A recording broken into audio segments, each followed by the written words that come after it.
नमस्कार दोस्तों। मैं डॉक्टर स्वप्निल सागर जैन निरामय होम्योपैथी के अपने इस यूट्यूब चैनल पर आप सभी का बहुत बहुत स्वागत करता हूं। दोस्तों, मैं आज आपको बताऊंगा हाइड्रोसील के बारे में। ये हाइड्रोसील क्या है, ये किन कारणों से डेवलप होता है और किन होम्योपैथिक दवाओं से हम हाइड्रोसील को पूरी तरह से ठीक कर सकते हैं। दोस्तों, पुरुषों के अंडकोश में यानी कि स्क्रोटम में जब कभी फ्लूइड इकट्ठा हो जाता है तब उस कंडीशन को हाइड्रोसील कहते हैं। या इसे हम दूसरी भाषा में कह सकते हैं कि टेस्टिस के चारों ओर की कवरिंग में जब कभी कोई फ्लूइड इकट्ठा हो जाता है तो उस कंडीशन को हाइड्रोसील कहते हैं। सामान्यतः ये नॉन डेंजरस कंडीशन होती है। इसके कारण केवल पेशेंट्स को कुछ जनरल डिस्कंफर्ट की फीलिंग ही होती है। ये किसी भी उम्र में हो सकता है और बच्चों में होने वाला यानी कि इन्फेंट्स में होने वाला जो हाइड्रोसील होता है वो जन्म के कुछ समय बाद अपने आप ठीक हो जाता है।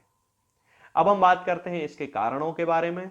तो इसके बहुत सारे कारण हो सकते हैं, जिनमें प्रमुख हैं कभी कोई पेशेंट को चोट लग जाना यानी कि इंजुरी के कारण भी हाइड्रोसील डेवलप हो सकता है। किसी इंफेक्शन के कारण हाइड्रोसील डेवलप हो सकता है।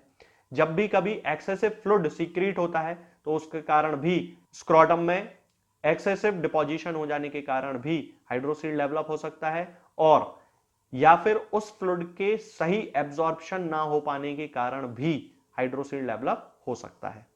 अब हम बात करते हैं इसके टाइप्स के बारे में। तो दोस्तों, हाइड्रोसील दो तरह का होता है, प्राइमरी हाइड्रोसील और सेकेंडरी हाइड्रोसील। प्राइमरी हाइड्रोसील जो होता है वो नॉन टेंडर होता है। इसकी स्वेलिंग जो होती है बहुत सॉफ्ट होती है, लेकिन साइज में ये थोड़ा बड़ा होता है। सेकेंडरी हाइड्रोसील जो होता है वो किसी इंफेक्शन, कैंसर, हर्निया या ऑर्काइटिस के कारण पेशेंट्स में डेवलप होता है। सामान्यतः ये साइज में थोड़ा छोटा होता है, लेकिन कभी कभी कुछ पेशेंट्स में इसके कारण बहुत ज्यादा दर्द देखने को मिलता है। दोस्तों, हाइड्रोसील को बिना सर्जरी के पूरी तरह से ठीक किया जा सकता है। इसके लिए जो जरूरी दवाइयां हैं वो मैं आपको बता देता हूं। होम्योपैथी बहुत अच्छे तरीके से हाइड्रोसील को पूरी तरह से ठीक कर सकती है। तो इसमें सबसे पहली मेडिसिन आती है दोस्तों रोडोडेंड्रॉन। रोडोडेंड्रॉन को होम्योपैथी में हाइड्रोसील के लिए लगभग लगभग एक स्पेसिफिक मेडिसिन माना जाता है। हमें इसकी 30 पोटेंसी यूज करना है और उसकी दो दो बूंद दिन में 3 बार 1 चम्मच पानी में मिलाकर पेशेंट्स को देना है। रोडोडेंड्रॉन के जो पेशेंट्स होते हैं उनमें जनरली लेफ्ट साइडेड हाइड्रोसील देखा जाता है, यानी कि उनका जो लेफ्ट स्क्रोटम होता है उसमें एक्सेसिव फ्लूइड का डिपोजिशन या एक्यूमुलेशन हो जाता है। और रोडोडेंड्रॉन के जो पेशेंट होते हैं उनमें दर्द स्क्रोटम से लेकर थाई तक यानी कि दर्द नीचे की तरफ जाता है। तब उस कंडीशन में हमें उन पेशेंट्स को रोडोडेंड्रॉन देनी चाहिए। इसके बाद अगली मेडिसिन आती है दोस्तों साइलीशिया।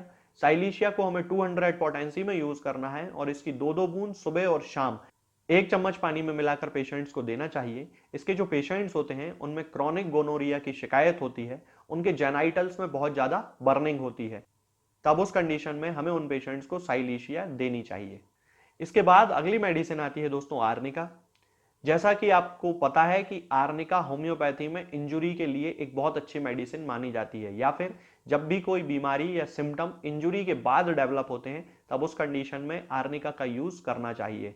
ठीक उसी तरह दोस्तों, यदि हाइड्रोसील किसी पेशेंट में किसी इंजुरी के कारण, मान लीजिए ऐसे बहुत सारे पेशेंट्स होते हैं जिनमें किसी इंजुरी के बाद ही हाइड्रोसील डेवलप होता है, तब हमें उन पेशेंट्स को आर्निका 200 पोटेंसी में 2 बूंद सुबह और 2 बूंद शाम को 1 चम्मच पानी में मिलाकर कुछ दिनों तक देना चाहिए। दोस्तों, इसके बाद अगली मेडिसिन आती है डिजिटैलिस। डिजिटैलिस को हमें 30 पोटेंसी में दो दो बूंद दिन में 4 बार 1 चम्मच पानी में मिलाकर पेशेंट्स को देना चाहिए। इसके जो पेशेंट्स होते हैं उनमें स्क्रोटम का साइज बहुत ज्यादा बड़ा हो जाता है हाइड्रोसील के केस में, और उनके प्रोप्यूस में इडीमा डेवलप हो जाता है। इसके साथ ही उन्हें किसी हार्ट की बीमारी की भी शिकायत हो सकती है। रोडोडेंड्रॉन की ही तरह डिजिटैलिस का उपयोग भी लेफ्ट साइडेड हाइड्रोसील के लिए किया जा सकता है।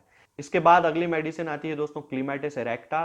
क्लीमेटिस इरेक्टा को हमें 30 पोटेंसी में दो दो बूंद दिन में 3 बार 1 चम्मच पानी में मिलाकर पेशेंट्स को देना चाहिए। ये राइट साइडेड हाइड्रोसील के लिए एक बहुत अच्छी मेडिसिन मानी जाती है। इसके जो पेशेंट्स होते हैं उनके राइट साइड के टेस्टिस में बहुत ज्यादा स्वेलिंग आ जाती है, उन्हें बहुत ज्यादा दर्द होता है और क्रॉनिक या सप्रेस्ड गोनोरिया की हिस्ट्री भी इन पेशेंट्स में पाई जाती है। तब उनके लिए क्लीमेटिस इरेक्टा एक बहुत अच्छी मेडिसिन मानी जाती है। इसके बाद अगली मेडिसिन आती है दोस्तों ग्रेफाइटिस। ग्रेफाइटिस भी हाइड्रोसील के लिए एक बहुत अच्छी मेडिसिन है। खास तौर से उन पेशेंट्स में जिनमें हाइड्रोसील के कारण किसी तरह की सेक्सुअल डेबिलिटी डेवलप हो जाती है, तब ग्रेफाइटिस 30 पोटेंसी में 2-2 बूंद दिन में 3 बार 1 चम्मच पानी में मिलाकर हमें उन पेशेंट्स को देना चाहिए। दोस्तों अब मैं आपको बताता हूं एक ऐसे कॉम्बिनेशन के बारे में जिसका उपयोग करके हम हाइड्रोसील के सभी केसेस को पूरी तरह से ठीक कर सकते हैं। इसमें आपको 3 मेडिसिन लेकर आना है दोस्तों। सबसे पहले रोडोडेंड्रॉन 30 पोटेंसी में, इसकी 2-2 बूंद दिन में 3 बार 1 चम्मच पानी में मिलाकर पेशेंट्स को देना है। इसके बाद क्लीमेटिस इरेक्टा, ये भी 30 पोटेंसी में और इसकी भी 2-2 बूंद दिन में 3 बार 1 चम्मच पानी में मिलाकर पेशेंट्स को देना है।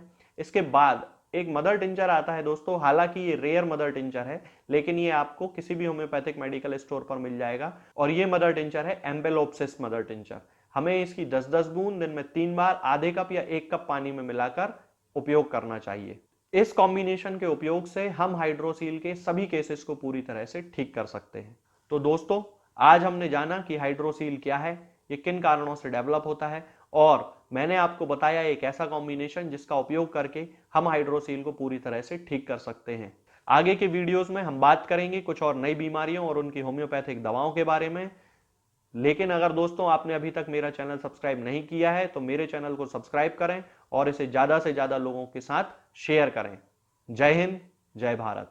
दोस्तों होम्योपैथिक दवाओं को खाने का सबसे अच्छा तरीका होता है कि हम हमेशा खाली पेट इन दवाओं को खाएं।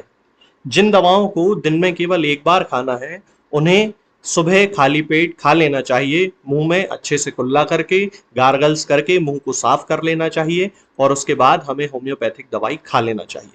जिन दवाओं को दिन में 2 बार या 3 बार या 4 बार खाना होता है, उन दवाओं को खाली पेट खाने का मतलब होता है कि हम उन दवाओं को खाने के लगभग आधे घंटे पहले या फिर 2 से ढाई घंटे बाद ही खाएं और उस स्थिति में भी हमारे मुंह में किसी भी वस्तु का, किसी भी चीज का स्वाद नहीं होना चाहिए, ना ही हमारे मुंह में किसी भी चीज की गंध होना चाहिए, जिससे कि ये होम्योपैथिक दवाएं हमारे शरीर पर बहुत अच्छे तरीके से काम कर सकती हैं।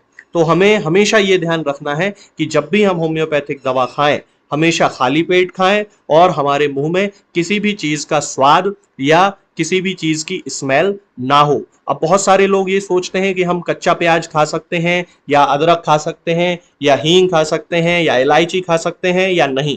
बिल्कुल आप इन चीजों का इस्तेमाल कर सकते हैं। होम्योपैथिक दवाओं को खाते समय आप इन सभी चीजों को बड़ी आसानी से खा सकते हैं।